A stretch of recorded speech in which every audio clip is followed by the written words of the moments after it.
The second session of Singapore's 11th Parliament opens with members of Parliament debating on the presidential address on the 25th of May.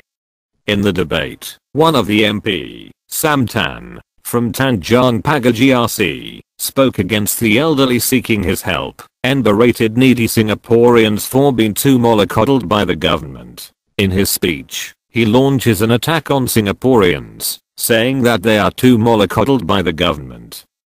He added that many poor and needy Singaporeans regard government's help as an entitlement. He regards the government helping Singaporeans in times of need as recession cushioning. He also chided Singaporeans for being cheerful and still spending freely despite the recession.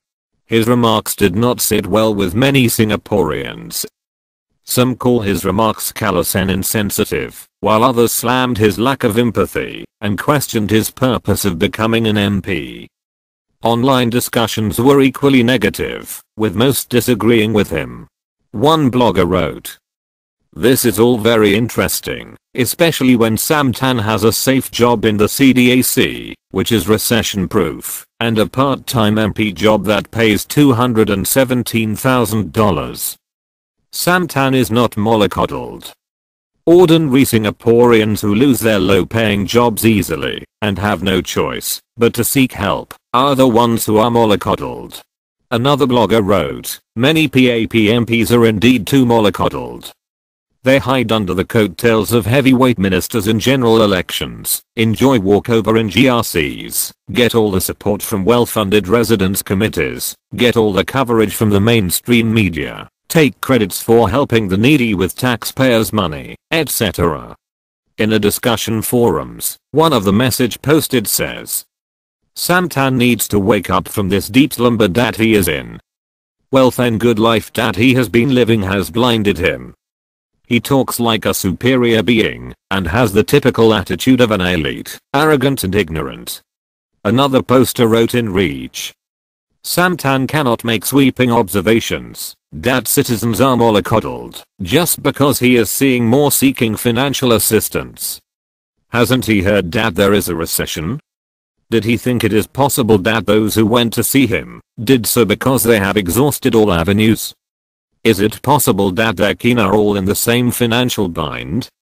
Sam Tan is patronizing and condescending. He should get real and get in touch with the real people." As to Sam Tan's accusation that Singaporeans always run to the government for help at the first sign of problem, one online commentator pointed out the Straits Times reports in February this year, which suggest otherwise. Here, it was reported that only $1.6 million of the $6.25 million set aside for the Citizens Consultative Committee Comcare Fund in MCY's current financial year had been disbursed as of last December. For this low disbursement, the Minister of State for MCYS explains, "Singaporeans have this dignity, they don't casually ask for help. But I want to tell those who really need help, it is not a shame to ask for help. Therefore, this report clearly refutes what Sam Tan has asserted. As the economy will not get better any sooner, more and more people will be seeking assistance to cope with this prolonged downturn.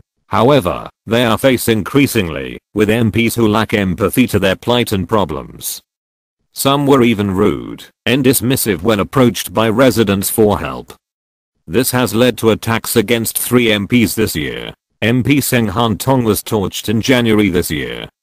Another MP, Dennis Puar, was threatened by a resident in her constituency. The last incident is in May involving Cynthia Puar, where a teenager threw a chair at the MP office. These incidents shows the growing anger and frustration among the downtrodden. With the furore that he has created, will Sam Tan realize his mistake and make a public apology for his remarks? Will he accept that one of the responsibilities of an elected MP is to ensure the important helping hand is always there when needed by such resident in his constituency?